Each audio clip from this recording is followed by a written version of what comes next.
Hey, everybody, welcome back. Episode number 125, Mastering Modern Selling. We've atrophied down to just me and Larry, at least for the moment. Brandon has had an internet connection and he'll be back with us here just a minute.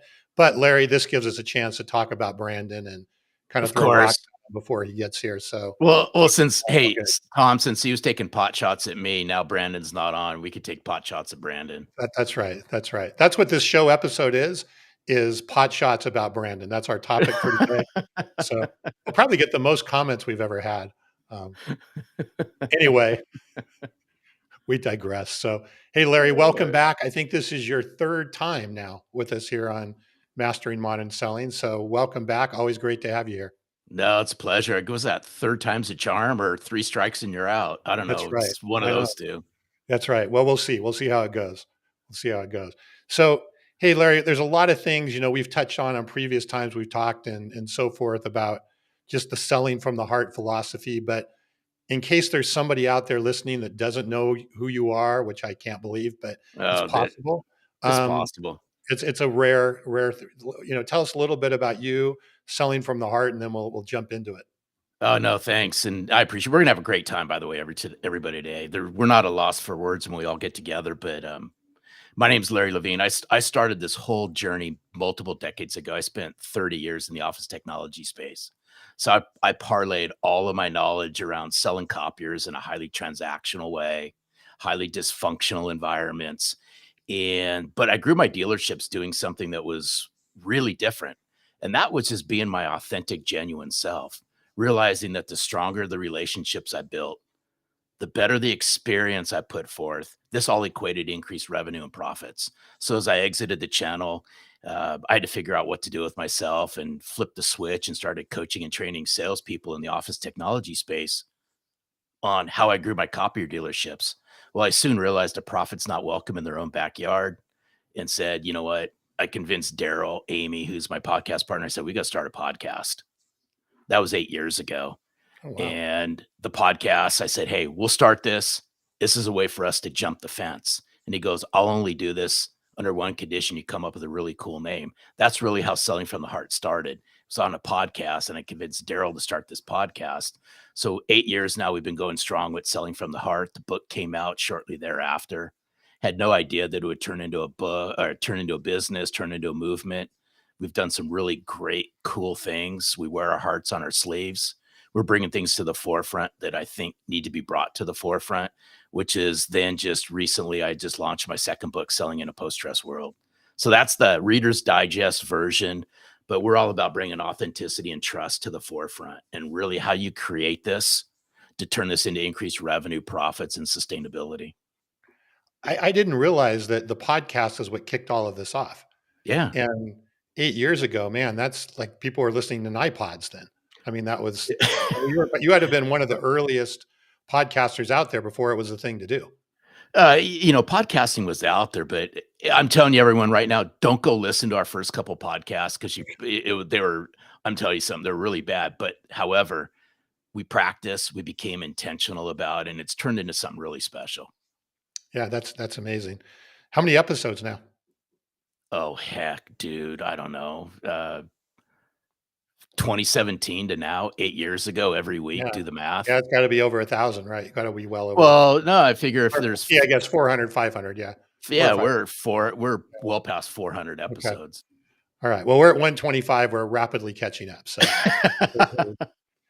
yeah, I wanted to say hello to Bob and to Bill. And if you're out there, please jump in. Let us know where you're from. Say hi to Eric. Say hi to Larry. And also, I also was remiss in letting everybody know that this podcast is made possible from Brandon's company, Fist Bump. They're the sponsor of it. They take care of everything, all of that. So I want to thank Fist Bump and Brandon's team for everything they do here. And I hope Brandon will be back with us here momentarily once he finds Wi-Fi. I think he's Yeah, roaming because around the neighborhood. Maybe he's going door to door asking, he, hey, do you he have Wi-Fi? might. He Can might, I? but Brandon promised me really nice goodies and soft drinks and things like that, and I haven't even seen him yet. So Oh, yeah, I don't get it. Well, he's not connected, right? So that must be the problem. Hey, Larry, let's start off. You were talking about authenticity, and certainly now in the world of AI and technology and so forth, it seems like, I don't know, maybe authenticity can get left by the roadside a little bit. Tell me a little bit about what you're and in the audience here, what you kind of feel like the state of authenticity is right now. What are sales organizations moving in the right direction, or is AI and other things moving them in the wrong direction? What are you seeing, I guess, as in the state of the industry?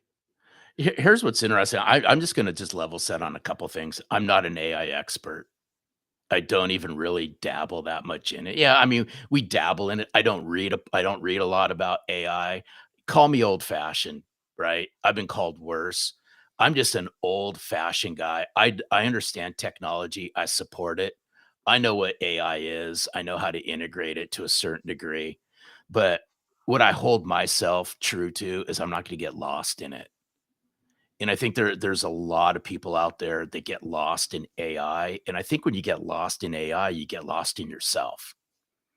And, I think authenticity, and I'll just hit it head on. I think authenticity is just a bastardized word. Unfortunately, it's kind of what goes on in my head is everyone talks about authenticity. Heck, we're all authentic human beings. Every single one of us on this planet are authentic human beings. It's how do we choose to carry ourselves? Do we carry ourselves in a congruent way? And if we throw in the mix of social, is does your authentic social life mirror your authentic personal life? If I kind of bridge both of these together. And I would question a lot of that. And I think what's happening is this whole artificial intelligence, AI, I see the benefits of it. But what I don't want to see happen is that we get lost into it. And we say we as salespeople, since this is sales centric, I don't want people to get lost so much into AI, they've forgotten how to communicate. And they let somebody else, which is AI, do the thinking for them.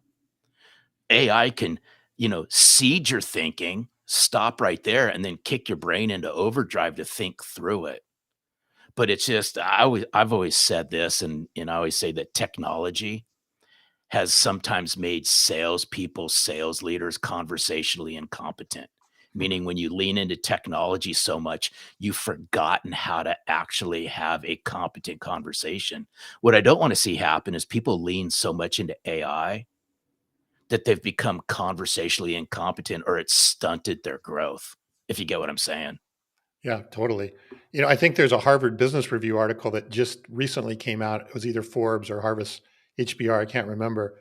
And the title was, Are we getting dumber, right, as a society or as a people? Because are we going to rely on AI too much and we don't think anymore, or we don't create anymore? We don't use our brain as much as we could be because we're relying on AI.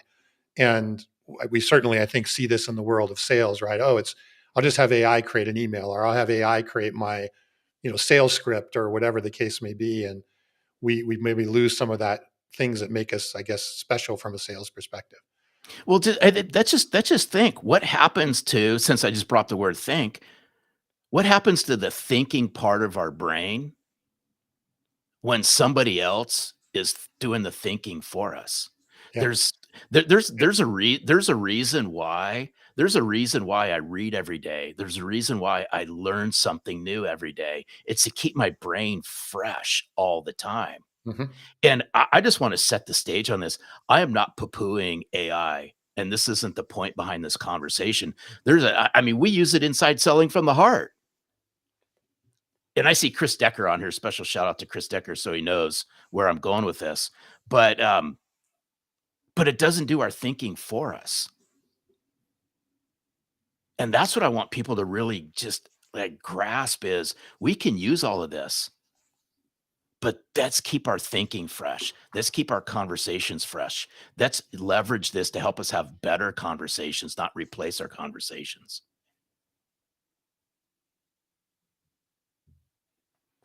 Well, now I think we lost Larry. No, Boy, we are on I'm a here. roll I'm here. today. Larry, No, I'm here. I'm good. you're frozen on my end. If you're in the comments listening, can you let me know if Larry is frozen or it's something on my end. I think it might be something on your end. Okay, you're back. All good. All right.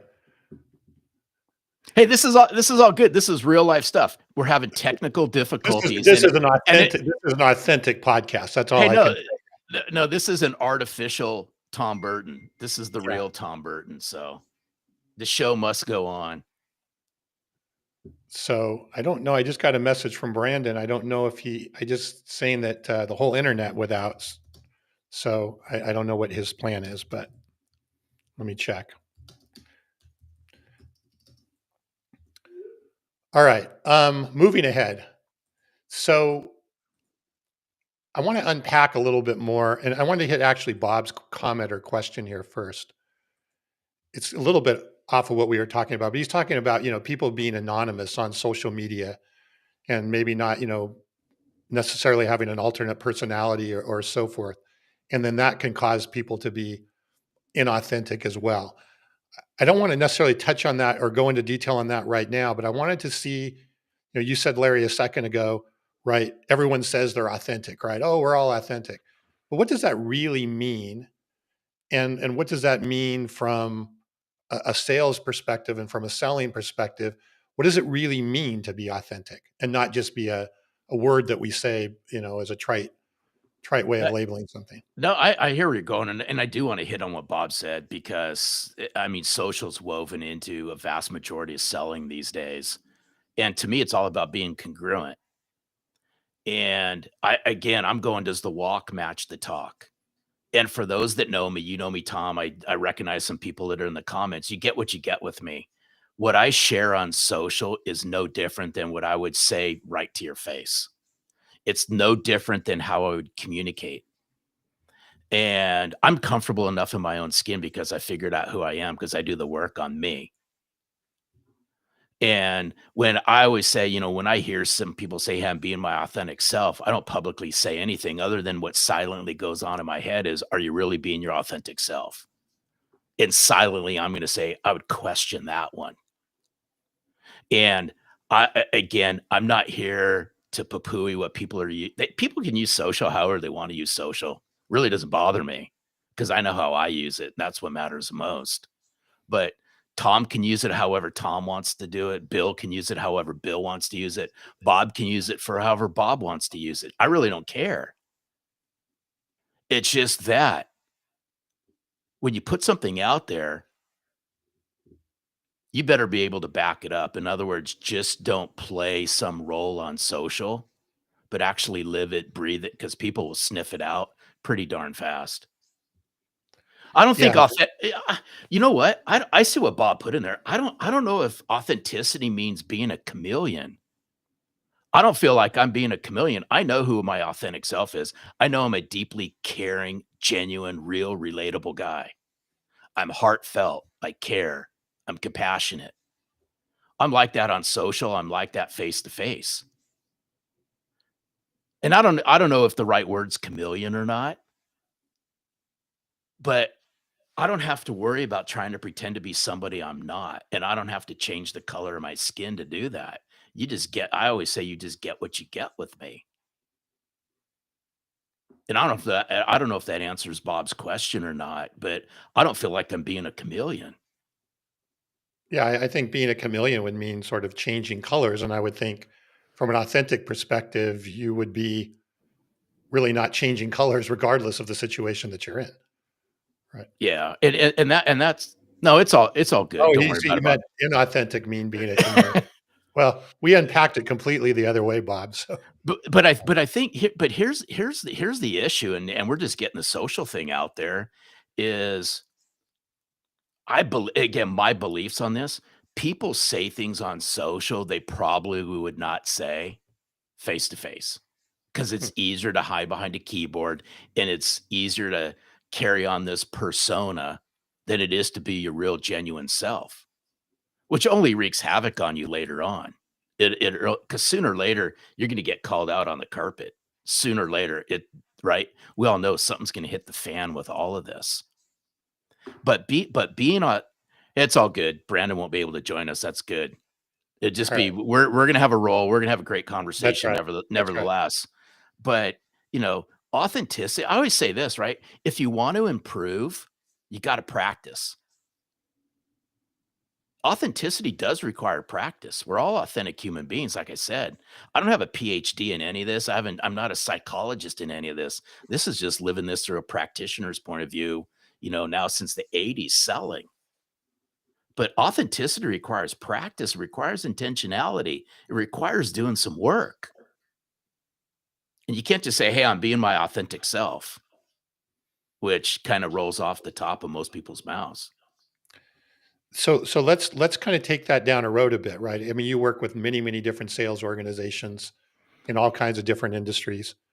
I'm sure most of them, when you walk in, they say, "Oh yeah, of course we're authentic."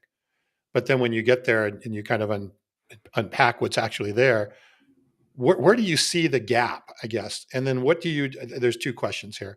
Where do you see as the gap when you normally walk into a new customer, a new client? And then kind of what is the blueprint or the roadmap that you take them down to help them maybe transition from where they are to truly being authentic and obviously being more effective in what they're doing? Great question. And here's what I find out is, and I'm not saying all, so this isn't an all statement by no means. It's just there's a vast, we'll call it vast majority. There's a vast majority of people. We'll keep sales out of this, but we're going to clump it all back in here in a second. There's a vast majority of people that really don't know who they are. And I'm going to share why, because I spent my 20s and my 30s and my 40s trying to figure out who I was. And it really didn't take till my 50s for me. I'm 60 now.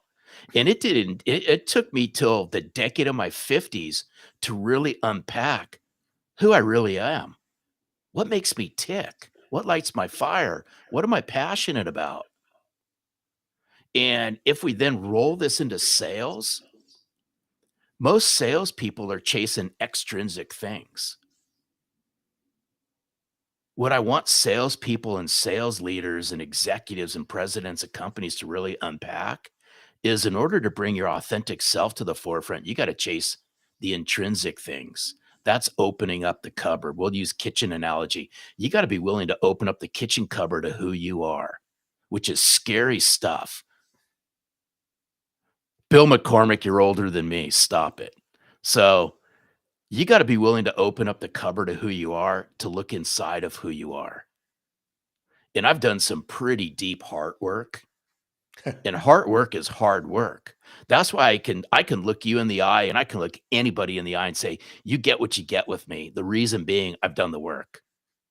I've literally done the work, and I got the tears and I got the scars to prove it, because I've been willing to really unpack and get vulnerable with myself and those in my inner circle to really uncover who I am. There's not a lot of people out there that are willing to go down that road. So when you say I'm being my authentic self, are you? And I'll leave it at that. So what do you when you come into a sales organization and again there I would suspect that a lot of people would go, "Oh, of course I'm authentic," or what kind of what road do you take them down? What's the process that you take them down? How does it all work as you kind of try and transform them truly into their authentic self? I mean, it's just simple things like doing a lot of reflection. And when I say doing a lot of reflection, and that's like the first 3 or 4 chapters of Selling from the Heart, it's all reflection work. But it's all sitting down with notepad and pencil or pen, however y'all want to do this. Hey, what words would I use to describe me? How would others describe me? Interview other people. Hey, what words would you use to describe me? In my interactions with you, how would you describe them? What's authenticity look like to you? How do you know you're around an authentic human being? And these are kind of like challenging questions, mindset, heart set related questions, but it gets somebody to think. And when I can get somebody to reflectively think, this is like holding up the mirror to them, which a lot of people aren't in a position to do. They don't want to do it. But I go, this has a direct tie in Doing this kind of work has a direct tie-in to increase in profits and revenues and commissionable dollars to salespeople. It's tough stuff. Nobody really wants to do it. It's reflective work that most people deflect. But again, I'm not a PhD. I'm not an overly complicated guy. I just take them through a couple little quick questions and start asking themselves. But then I have them go validate it to friends, family, their clients, people who know them the best, and just start asking them, what words would you use to describe me? In my interactions with you, how would you describe them? What's that look like? Walk me through it. What's authenticity mean to you? How do you know you're around an authentic human being? How do you know you're around an authentic salesperson? What are the triggers? What are you looking for? I would suspect that sometimes those are not easy for them to answer, right? They're not. They're to, and I was at a mutual customer last week who has been reading your books and implementing the selling from the heart principles. And they're a customer of ours, of our software. And we had dinner with their CEO and their VP of sales last Tuesday night. And what they were saying is basically our salespeople are getting more confident by doing the exercises that you talked about in the book. They didn't say they got better yet, but they said they were getting more confident and they were willing to now kind of grow and take the next steps and take the next steps and take the next steps as kind of the foundation of what was there. Hey, I'm glad you brought up that word confident. And I want to key in on this for a moment because I see it. And so that's just follow along with me on this. But this is what I see. And this does, I don't care if you're a well-tenured grizzly veteran, you're the midway point of your career, or you're just entering, your journey in sales. There's three things. You hit on one of them. There's three things that I see. And this is why if you're willing to do the inner work, and I've always said this as the subtitle of my second book, Soft Skills Yield Hard Dollars, is these are people skills. This is people skill development, relationship skill development. Two things that salespeople are in, but a vast majority of them stink at. And the reason being is when you lack confidence in yourself, when you lack believability in yourself and believability in your messaging, and you have low self-worth, that has a direct tie-in to your sales growth or lack of sales growth. So if I can get people to do the inner work, and I had to learn this the hard way because, I'm talking to CEOs and presidents of companies who think selling from the heart is pixie sticks and rose petals. And how can I make that right? I had to pivot real fast to share with them, hey, this is the journey. If you're willing to go on the journey and play the long game, this will create long-term sustainability for your company and your salespeople. But here's what I see, because people are messy and relationships are messy, you got to constantly be coaching your salespeople around people skills and relationship building skills. And the reason why they struggle a lot with it is they internally lack confidence in themselves. They're never going to say it. They're just going to keep it Sure. close to their heart. And they may lack self-belief because they lack confidence. And when they do all that, they get wishy-washy with their messaging. Then people lack confidence in them. People lack believability in them, which then all converts to then they have low self-worth. So in selling from the heart, we pick people up. I'm a big fan of inspiration. There's motivation, but there's a next thing about inspiration, and inspiration is about breathing life into people. And I will breathe life into your sales department because motivation's short term. That's just like dopamine rushes. Yeah. I think inspiration is what's going to cause people to internally think about themselves. And I've seen it. I've seen it years now in the companies and the salespeople I'm working with. Is we're turning very fast increase in revenue and profits because we're building the confidence, believability, and self-worth of their salespeople. And the reason being is because I'm delivering it through a practitioner's lens, because I had to build my self-confidence, the believability in myself and my self-worth. Yes, even in my 50s. And it's interesting, this customer that I was at last week, they were saying that up until they were starting to read your book and understand some of your principles, their sales enablement, sales training was learn our products, right? And learn our market and then learn our sales process. That was the sort of sequence. Now they're reversing that and they're saying they want to incorporate the selling from the heart, the authenticity, the confidence aspect is the bottom layer. And then it will make the adoption of the process, the adoption of understanding their business and their ability to utilize that when they go out much, much better. And they had that realization. And this is this company's been around, I think 70, 80 years. This isn't a brand new startup by any stretch of the imagination, but they're just starting to realize that that foundationally was going to make a gigantic improvement in their overall sales enablement, sales training process. And and it's so good to hear. And I love having very assertive conversations with executives, Tom. I really do. And I'm glad this makes me smile, warms my heart when you tell me this. But this is the conversations I have with CEOs and presidents of companies is I'll ask them a very direct question. By the way, baseball season's around the corner. And a tip of the cap to the Dodgers, I'm batting 1,000. I'm literally batting 1,000 on asking this question. And that just means there's ginormous amounts of opportunity out there. I will look CEOs, presidents of companies, senior leaders in the eye, whether that be face to face or virtual, depending. And I'll say this, and I'll shorten it, but just for our time together. But I'll ask them in our conversations, I'll say, hey, listen, do you believe that your salespeople are in the people business and relationship building business? 100% of the time they say yes, Tom. And I said, okay, God, we got an agreement on that.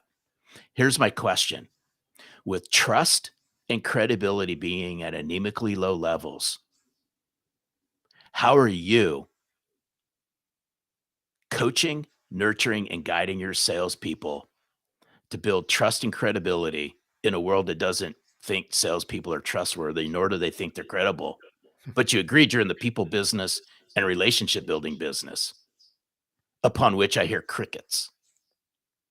That's the opportunity I want CEOs and senior leaders to realize is y'all are leaving revenue and profit on the table at rapid rates because you're not developing the people skills and relationship building skills of your salespeople, and they're the revenue and profit generating arm of your company. When they Well, can, when they get that, when they flip the switch mentally on that, I'm not poo-pooing product knowledge. I mean, no, no, you need to that's have it. right, right. But when you lead with product, you're doing what everybody else is doing. I can find all that stuff out on the internet. But what I can't find out is what makes somebody tick, and I can't find out what's their confidence level, and where's their believability level, where's their self-worth level. That requires doing some heart work, and that's what we bring to the forefront. Yeah, and I completely agree, right? You're never going to eliminate the need for product training. You're never going to eliminate Never. the need for sales process and sales enablement and all of those types of things. But the job is a lot harder. What I'm hearing is a job is going to be a lot harder to accomplish those things if you don't put the fundamental pieces that we're just talking about here at the bottom layer. On the other hand, if you put some of those fundamentals, build the confidence, get them to understand their value, get them confidence in their value, then everything else is going to be that much smoother as they go through that quote unquote traditional training process. No, 100%. And then it just goes back to this, which is kind of just blends into what Bill just put in chat. But it just goes back to what do y'all want to be known for? And that's what I want everyone to start thinking about is when people lack confidence, when people lack believability, when they have low self-worth, we know that we live in this digitally driven, hyper connected world. We all know that.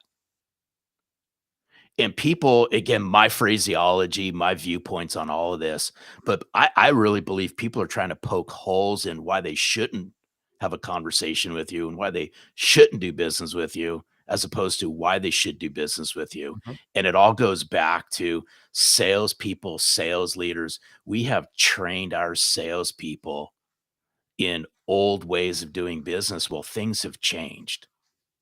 And we all know, right? If you ask how important trust is out there, everyone's unequivocally going to say trust is at the utmost importance. Then I say, why are you eroding trust by coaching and training your salespeople to do things that actually erode trust? And Th- credibility. and credibility. So think about it. It's like if I'm a buyer, if I'm an executive, I want to start searching out who are these people that are calling on me? What are they all about? If I get into a conversation with Tom Burton, what's he going to bring to the table? If I get into a conversation with, Brandon Lee, what's Brandon going to bring to the table? I'm going to do my due diligence. At least a smart, right? A smart thinking executive before they take a meeting with somebody, however they do their due diligence, they're going to do their due diligence. Right. And they just want to know, what am I walking into and who is this person that I'm getting ready to speak with? And that's why I said, right? Salespeople, sales leaders, you all control all of this. And it's all in how y'all show up. Yeah. And I was thinking about what you were just saying. Look, we all, right, whether we're salespeople or we're executives in business, we're dealing with salespeople. And I was thinking about, as you were talking about that, in my own business, right? There's, I don't know, 5, 6 vendor quote unquote relationships that we have, key vendor relationships that we have. And I could immediately think of like 2 salespeople that I actually look forward to having a conversation with. And then there's 4 that I would rather not ever have a conversation with them Yeah. if I could avoid it, because I just either know it's going to be a waste of time or just not fruitful. But there's a couple that I go, man, I really value the conversation. I get value out of it. It's not just I just like them, but I get value out of the conversation. They're credible and they're trustworthy. And so therefore I look forward and I will actually go out of my way to have the conversation versus avoid the conversation. Oh, 100%. I mean, I'll tell you, I sold copiers in the LA marketplace, Ventura County, Los Angeles County for 30 years. Copy machines, highly commoditized, Yeah. very dysfunctional environment, a race to the bottom, right? I always said this: copier salespeople would sell their mother and father for an extra $500 commission. Now, it's not true, but it's kind of the funny that would go Yeah. on But in this that's the industry. reputation, right? It's it it's the reputation. Right. But there's one thing that I knew. I was in the people business and I was in the relationship building business. And I'll tell you this, for 30 years, I sold things that required constant service that would break at the most inopportune times. I still to this day, I know how the outside of a copier works, right? I can press buttons. I don't know how they work. Couldn't fix one. Don't even care. I sold them for 30 years. I didn't have to get deep in all of this. What I brought to the forefront was what 95% of most salespeople struggle with. And that's how to bring your authentic self to the forefront in a people oriented, relationship oriented business. That's what I did. I made people feel comfortable with me. And when they started feeling comfortable with me, they opened up and they shared business secrets. And those business secrets are the things they weren't telling other salespeople. Exactly. And it just goes back to, right, we all know we have 6 sense. Well, there's 5 senses, but we have a 6th sense. And that's the 6th sense of smelling out BS. And people can sense this. It's an aura and it oozes out of people, whether that be behind a virtual screen or whether that be face to face. Well, and I think that aligns perfectly with Bob's comment here, right? He's talking about sellers need to go first when it comes to authenticity, which then gives the customer permission to be authentic themselves, right? Which is 100%. exactly what you just said, right? Then you get the secrets. Then you really get go beyond the social relationship and you get into a valued business relationship where now you're getting a lot of knowledge that the other person's not, or the No, other salesperson not. no, 100%. I tell you this. I was never the smartest person out there. There's people way freaking smarter than me, Tom. Way smarter than me. But one thing that I really keyed in on, I still do it to this day, and I coach to it, is if I'm a seller, I want to be really cognizant of the silent things that are going on in somebody's head in the first 60 to 90 seconds of them engaging in a conversation with me. Okay. And right. And it could go something like this. They're never going to tell you. They are never going to tell you, but they're silently checking these boxes off. is this person going to listen to me? This is probably going to go down like every other sales conversation I've been on in the last week. What's this person going to do that's any different? I'm going to wait for the sales speak to come out. I'm just Where's the waiting pitch? for it, right? Yeah, And when's the pitch coming? Yeah. this is rapid fire. So if we know that, then all I want people to do is they got to flip the switch on this. They got to flip the switch fast. And they got to go, right? I got to build trust. I got to build credibility from the get-go. And the minute that happens, watch how that person in front of you does this. Watch their eyes, right? Watch how they lean in. They're engaged because they've silently, in the span of 30 seconds, they've silently checked off all these boxes going, that gal or that guy's different. They opened this up differently. They looked at me differently. They engaged with me differently. That's what I want people to realize. We control all of this. But when you do that, you soon give the other person permission to then to start unloading. Yes. Well, they feel safe because you've created that trust that allows them to feel safe and know that they can, again, trust what they tell you and also you have credibility in their mind to understand what they're telling you, and you're going to listen and hear it. And it just goes back to what we're talking about. If you can have that as your head start or your first impression, then the other stuff about your sales process, your products, all of those things, million times easier, million times more results. 100%. Then it makes all the wonderful things that your company trained you on, like product knowledge and whatever Right. your internal sales process is, it makes Right. it a whole lot easier. I've always said this. The reason why, I'll use the word closing. The reason why y'all have such a closing issue is because you forget about, how do I open this? How do I open it in a way that gets people to open up immediately? And when you fumble and bumble in the very beginning, then you come up with all these weird and wacko things that y'all do throughout the whole sales process, which leads to all these ways to close business. I'm a bit if and you used the word impression just a second Yeah. ago. If first impressions mean something, because I ask, everywhere I go, when I speak and I do workshops and things like that, set aside from the coaching that I do, I always ask people, do impressions matter? Do first impressions matter? Everybody says yes. Then what's your first impression? How are you opening up these conversations? Because I always ask, right? How hard is it to build trust? And I always hear this stupid phrase,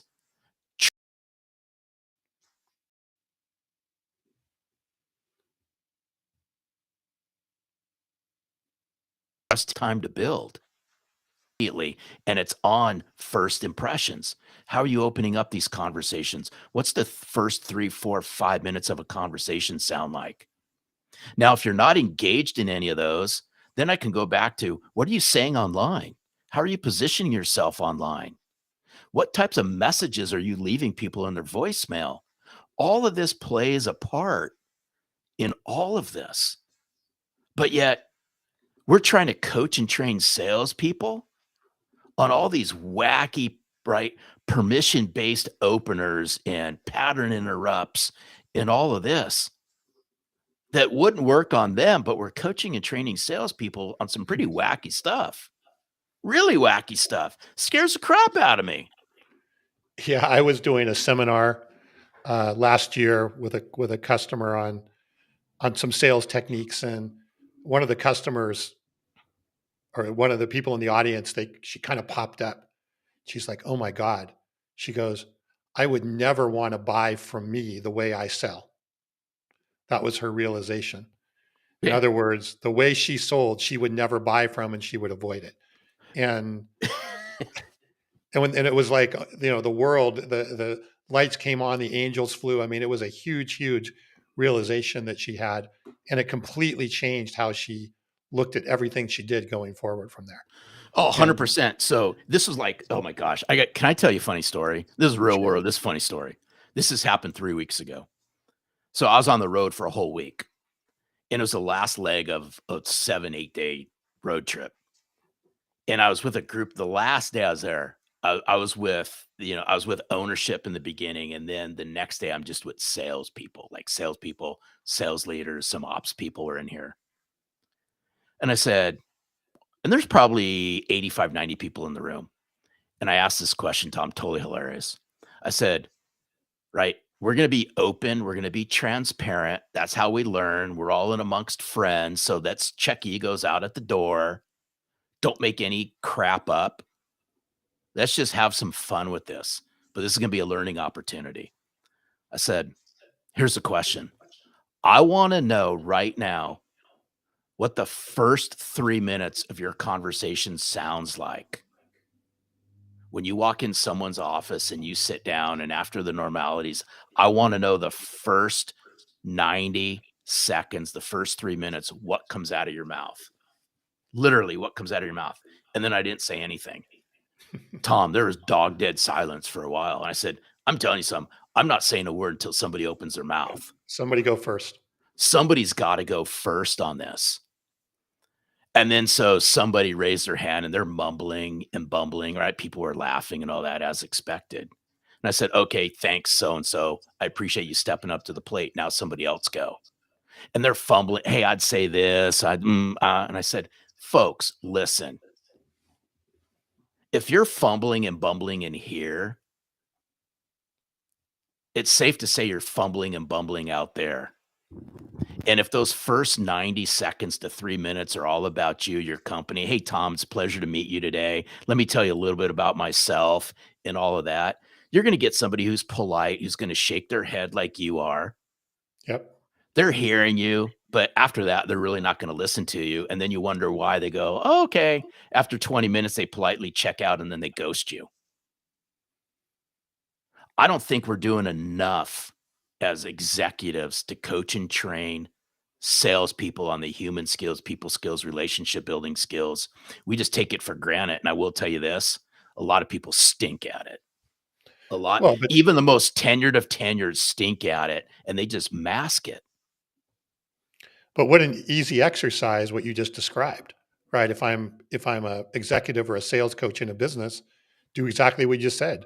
What do you say for the first 3 minutes when you get in there, right?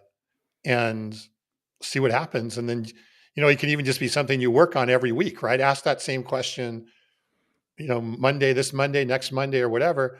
I would assume it's just going to keep getting better because people are recognizing what they're actually doing or not doing. Hey, Bob. Hey, Tom. Pull this question up on the screen that Bob Sure. just put in there. This is a fascinating question, and it's interesting when I hear pushback from C-level people who are all about numbers and financials. I totally get it, but I do know this: executives want to grow their business, they want to grow revenues, and they want to grow profits. Here's the issue. Most executives have not I'll use a car analogy. Most executives have not lifted up the hood of their sales team and they have no idea what they have. Hmm. So I understand, right? I know in executives, they're financial oriented, they're numbers people, totally get it. They're also people oriented as well, or else they wouldn't be in that position. They got to grow revenues, they got to grow profits, they got to pay attention to the financials. However, what teeters on that is what the salespeople sell. So the pushback that I get is, hey, I can help you grow this, and there's potential. There's potential sitting in your sales team right now. Most executives don't know the potential of the salespeople they have because they haven't lifted up the hood of their sales team. Another way of looking at this is, I know this. This is just business 101. If executives that are listening to this or that are watching this, and this really dives into Bob's question, I'll just take this one step farther. If executives were going to go out and acquire a company right now, if they're in the acquisition mode as part of growing their company, they're going to hire some high paid consultants to come on into their company. They're going to work with those consultants to do their due diligence to see if that company's worth acquiring as part of their acquisition plan, and maybe that's part of their company growth. Well, if we understand that, they've lifted up the hood of that other company to determine yay or nay on them acquiring the company. That's all financials related and all of that stuff. Why can't executives take that same philosophy with their sales team? Why can't they lift up the hood of their sales team and see what they got? The good, the opportunity to improve, and the potential. You can be a numbers person and a financial person all day long. I do know this. What's going to affect that is what your salespeople sell or don't sell. Most executives don't know that. So they could push back on me all day long. However, there's monumental opportunities and upswing. And I do know this part of executives comp program is on what their salespeople sell. Of course. So, yeah, I mean, to your point, right? That is, all going full circle to everything we've talked about today. That is the foundation for numbers, right? That Oh, is dude, the bingo, 100%. right, right. Or you can make it a lot more difficult than it needs to be, and struggle and turnover and churn and all those types of things. And as you said, not really understand the what's under the hood of that sales organization that you're trying to manage and grow. So here's I'll use a food analogy. I'll use a food analogy for just a second. Most executives, they don't know how much food their salespeople are leaving on the table because they're not coaching and training. They don't know what the potential of their salespeople are. They don't know what their salespeople are holding close to their heart, which is all this intrinsic stuff. They have no freaking clue. Just because your A people are killing it, however you define killing it, they all want to become better. It's just they're in their comfort zone because A, they are, B, no one's figured out how to help them sell more. It's not about extrinsic motivation with any of these people. It's all internal stuff.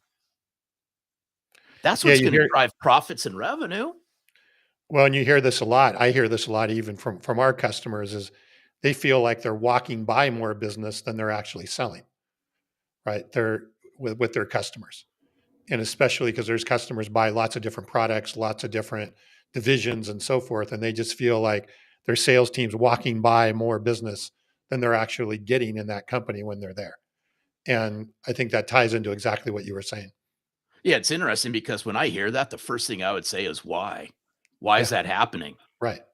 And Right. then I just listen and then I go, Yeah. okay, well, what's causing that? Yeah. Listen. Well, why do you think that's happening? Listen, right? Is this having a direct impact? And it's so funny because I always like tying this all the way back to how executives get comped. All I know is if I'm an executive of a company, I want to ensure that my sales team's running at full potential. And right now, based on my research, based on my intimate knowledge of the clients I have, there's a lot of freaking food being left on the table for other people to grab. And that's because we're not coaching and training. That's because executives Yep. don't have a clear window into what their Yep. salespeople, who they are, what makes them Yep. tick. They have no clue into any of that. Yep. And so, how do you coach and train salespeople? You can't just raise quotas all the time and say, go out and sell more and expect it all to happen. It just doesn't work that way anymore. You got to understand what drives people. And then you got to lift up the hood and say, hey, what do I got? I got 50 salespeople. Of that 50 salespeople, probably 20% of them are driving 80% of my sales. And they're keeping the slack, they're holding the reins for all the other people. Well, I got to coach all these other people up. But I also got to ensure that 20% of my salespeople are still growing, and executives are struggling to figure that one out. Yeah, boy, I don't want to, in the interest of time, but one of the biggest, our customers from my company, right, are predominantly manufacturers and wholesale distributors. Yeah. And I would say the majority of them that I talk to at the executive level all talk about, hey, we want to double our business in the next 5 years. Well, to double your business in 5 years, that's about 15% annual compounded growth for 5 years. That's not easy in that industry. And I'll ask them, I say, well, how do you expect to do that? Well, we're going to acquire some companies or open another branch or open some other locations or things like that. And I said, have you really ever thought about how you could squeeze more organic growth out of what you already have, right? That maybe makes that job way less difficult Mhm, and way less risky, right? It's mhm. risky to acquire companies and open new locations and it's risky and it costs money, right? Getting more out of what you already have is way less risky and way less costly along the way. And I believe, and we've talked a lot about it with I believe that they could get way more than halfway there, if not 2/3 of the way there, through organic growth rather than having to go out and acquire and buy to achieve those results. Oh my gosh. Yeah, I mean, we can go on a good tangent on this one. So Yeah, I right was before gonna say, right I hated to say it. No, no, I hear what you're saying because right before we started this conversation on your show, I was having a conversation a couple hours ago with a company that franchises across the United States. And I was talking to one of their top franchise owners in the Midwest. And this franchise owner has, we'll call it, say, 500 customers. But this franchise owner wants to hire, right, 3 more salespeople. And I said, why don't you, right? Why doesn't this franchise owner go back to their 500 customers and upsell and cross sell them all the wares that they have? Yeah, exactly. And they can drive more business. These are 500 customers who already know them, who are Right. already paying them recurring Yep. revenue. Yep. But no, I want to go out and hire 3 more Yep. salespeople Yep. and probably won't coach and train them properly. And then Yep. they'll bitch and moan 90 days later when they haven't sold anything, And it's as opposed expensive. to, Right. right, as opposed to they got, you know, age old expression, you got low hanging fruit sitting right there. Mhm. That's how I'd grow my company. No, I really believe, and I really believe that organic growth is the biggest opportunity for a lot of these companies right now. And they don't see it, and or if they do see it, they don't think it's possible because they don't know how, right? And even hiring more salespeople is really not an organic growth strategy. That's still adding more cost, more expense, more overhead, right? Versus getting more out of what you already have. No, and here's why, and I see it. It's the first 2 legs of the trust formula is because a vast majority of salespeople haven't been coached to build authentic relationships and Mm, bring any kind of meaningful business value. yeah, So when you struggle in those 2 areas, which is requirement if you want to cross sell and upsell. So if your salespeople are struggling because they haven't gone high, wide, and deep in the company, and they're not bringing any meaningful value, you can't expect your salespeople to go in there, I'm right, keeping it simple and right, sell them any more than they're selling right, because they haven't earned the right to do so. right. And they're at risk of what they are selling. So they're at retention 100%. risk all the way. Yeah. Hey, I want to switch gears a little bit before we wrap up here. Larry, I know you released a new book. Was it last October when your book came out, August, or August? August. August of August. 20. Wait, August of 24. Yeah, I knew. So tell us a little bit about the book, what it is, and kind of how it builds on the original book of Selling from the Heart. I would say, thanks for asking. I would say Selling from the Heart created, this whole movement of authenticity and trust. But I wanted to be able to look somebody in the eye and say, hey, if you leverage selling from the heart helps you build trust and authenticity, but it also helps your salespeople drive more revenues and profits. The reason why it's so important is because we live in this post-trust world. We live in this world where, unfortunately, trust is at a premium. Yes.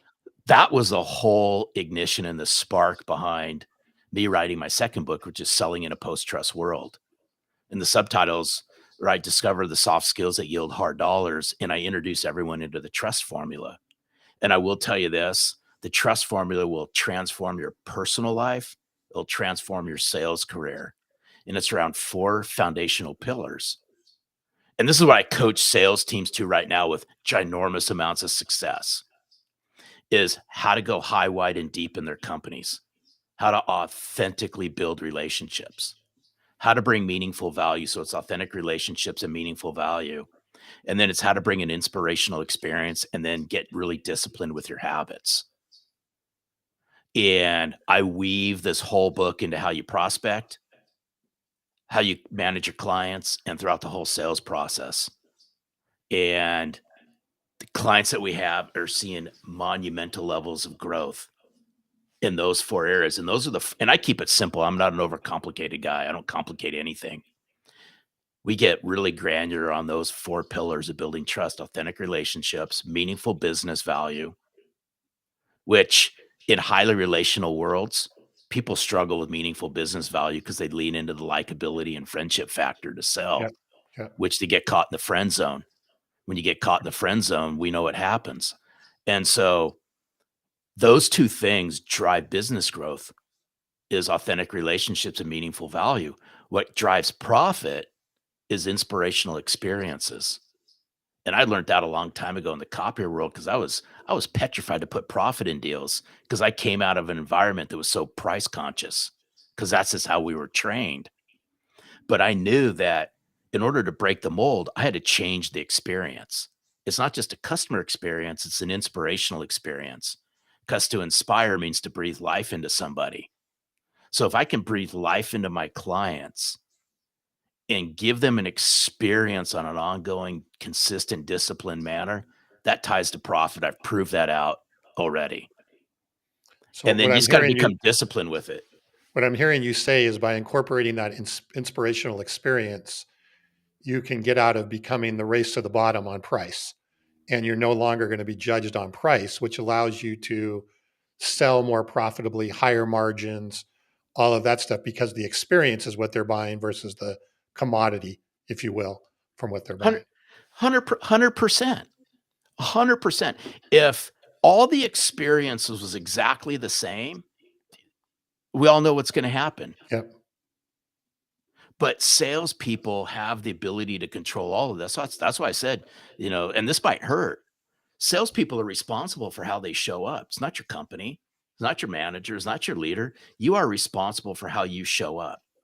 If you can show up to inspire, breathe life into your clients, this has a dotted line to what you put in your back pocket. Yeah, totally. All right. Well, man, I'd like to go off on a whole episode just about what you just talked about, inspirational experiences, because I really do think that is we talked about even, the organic growth and driving. I think if you can weave that into how you sell with that authenticity in this day and age, I think that's game changing. I see it every day. Is like the moment I see us falling down into, from a software perspective, like feature poker and how do your Yeah. features compare to somebody else or whatever. It's like you can just, oh, this is a losing situation. But as soon as you can change it to experiential, all of a sudden everything just moves that much faster and better. This stuff, I agree. This stuff's not rocket science. This No, is really not rocket science stuff. But if you want to create sustainability, you gotta nail the people and relationship side no, of all of this. Still continue down the road y'all are doing. I'm not saying discontinue from no, it. Double down on it, but triple down on people and relationship building because that has a direct tie-in to what everything we're just talking about.